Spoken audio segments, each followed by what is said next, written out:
President Vladimir Putin is hailing what he calls the liberation of the battered port city of Mariupol. But Russian forces have yet to take control of a steel plant that's serving as a refuge for remaining Ukrainian troops. Mr. Putin has ordered a change of strategy in dealing with them. Live to Ukraine and Latvia in just a moment, but first a look at the situation in Mariupol and Russia's intensifying assault in the east. A U-turn in Russia's offensive. President Vladimir Putin has ordered his military to cancel plans to storm the Azovstal steel plant in Mariupol, the last bastion of Ukrainian resistance in the city. But he's still declared victory there, saying there's no point in trying to root out the defenders. Предлагаемый штурм промышленной зоны считаю нецелесообразным. Приказываю отменить. Это тот случай, когда мы должны думать, то есть мы всегда должны думать, но в данном случае тем более о сохранении жизни и здоровья наших солдат и офицеров. Не нужно лезть в эти катакомбы и ползать там под землей по этим промышленным объектам. Заблокируйте эту промышленную зону так, чтобы муха не пролетела. Around 2,000 Ukrainian fighters are believed to be still holding out there. Hundreds of civilians are also sheltering in tunnels beneath the plant. Ukraine has demanded Russia to allow them to immediately evacuate via humanitarian corridors. At the same time, Moscow continues to strike military targets across the country. It claims to have struck around 1,000 of them overnight.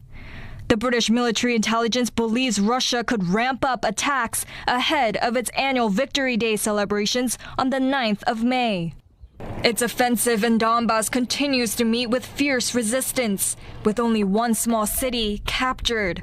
But in Kramatorsk, a large city in the Donetsk region, residents are bracing for the worst. Russian forces are said to be advancing towards it from staging areas in Donbas.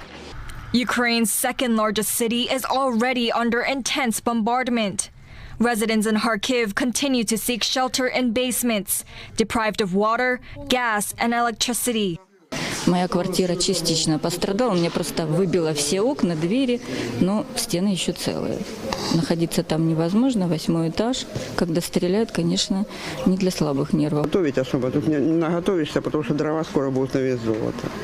Где их наберешься? Ну, разбомбили гараж, пошел нас собирал досок. А так где? Ну, вот где-то дерево разбомбили. Будем тягать, будем пилить, будем ломать. Другого выхода нет.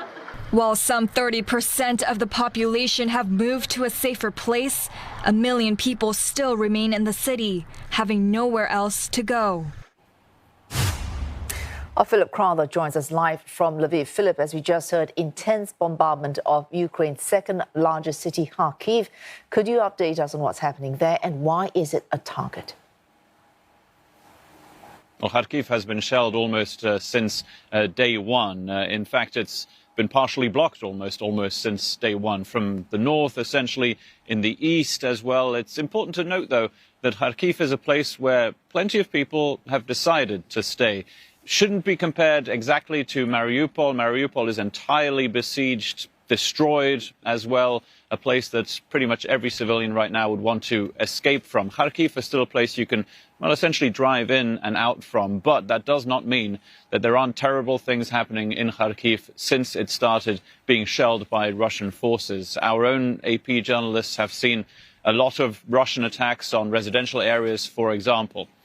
Now, the rest of the importance of Kharkiv, essentially, you can see from the map. Kharkiv, first of all, is Ukraine's second largest city, a very difficult place to get under your control. But if you do, from the Russian point of view, well, that would be seen as a major success. Kharkiv is very, very close to the Russian border, and it has a very large Russian-speaking population. I think chances are that the Russian armed forces thought it might be easier to take control of Kharkiv because of that large Russian-speaking population and because it's so close to the border. But here's what we're looking at geographically. Russian forces are trying to essentially move past Kharkiv, and indeed have, on the eastern side of it, and are trying to move further south into that Donbas region right now. If Kharkiv was to fall, and that doesn't seem to be something likely over the next few weeks or possibly even months, it would be of very strategic importance because it is close to the Donbass area. It would give Russian troops access to that area that Russia wants to control and maybe would already have under control when it would try to also conquer Kharkiv. But also, this is a city that, if it was to fall into Russian hands, might give the Russian military another shot at trying to move toward the capital city, Kiev. All of these are just hypotheses right now, but you can understand why Kharkiv is considered such an important place and why it is being fought over since day one. Oh, Philip, another city that's perhaps closer to falling, that's, of course, the much devastated Mariupol. Moscow very keen to maintain its narrative on what's happening in that city. For the soldiers and residents still stuck in Mariupol, is this a good or a bad sign? Now, this looks like it's a bad sign, but we'll obviously have to wait and see. There's a lot going on behind the scenes to try and get those soldiers out and to get those civilians out. We don't know exactly how many are in the city right now, and indeed how many are in that steel mill where the last holdout of Ukrainian forces right now is. Let's get the reaction, though, from the Ukrainian side. A top advisor to the Ukrainian President Vladimir Zelensky says this is just a case of Russia showing that it is unable to completely take control of Mariupol. Russia wants to move on from this. It has noticed that it has taken a very long time to get control of Mariupol, getting frustrated, not quite getting there, and now wants to declare victory and saying that Mariupol is liberated. It's not the case, of course. There is that one part of the city where there are believed to be maybe around 2,500 Ukrainian soldiers still right there in that steel plant that has been so difficult for Russian soldiers to actually get to and to get control of. We don't know how many civilians are in that same area right now. Now, what happens to the people who are there right now? Well, you know from Russian President Vladimir Putin, he wants to block that area off entirely. Russian soldiers would like there to be a possibility from a third country to maybe get out, to be evacuated via the sea. Sounds improbable, and there don't seem to have been any diplomatic moves in that direction. Now, as for those civilians, here's where that stands. Yesterday, the Ukrainian government said that one humanitarian corridor that was supposed to be in place yesterday simply fell apart, that 4 buses, humanitarian buses, were able to get out of Mariupol, but that was a lot less than was expected. Today, again, there is a call from the Ukrainian Deputy Prime Minister toward Russia to open up a humanitarian corridor and to allow civilians out of Mariupol. And thanks for that, Philip Crowther, speaking to us there from Lviv. Laura Makin-Isherwood joins us live now from Riga in Latvia. Laura, the Kremlin has said that talks with Ukraine are still ongoing, but there's some confusion over clarity of what exactly is on offer or not.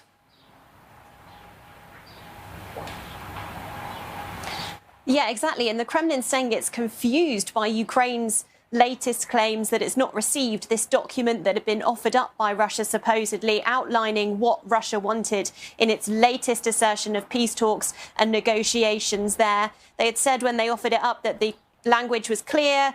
It showed everything that they needed to say, and also that the ball was in Kyiv's court. Now, of course, President Zelensky has denied that he's seen those documents. And there's been a lot of back and forth about who might be causing issues in these talks as well. The Kremlin saying that Ukraine is stalling them effectively, saying that the pace is not going as quickly as the Kremlin might like. But then we've heard from high-profile diplomats on Ukraine's side saying that actually there's been no high-level talks taking place over the last few weeks. And of course, all of this has been taking place amid that backdrop of the siege in Mariupol, this persistent attempt by Ukraine's forces, the defense forces, to hold on to that port, to maintain at least some presence in that city and prevent Russia being able to claim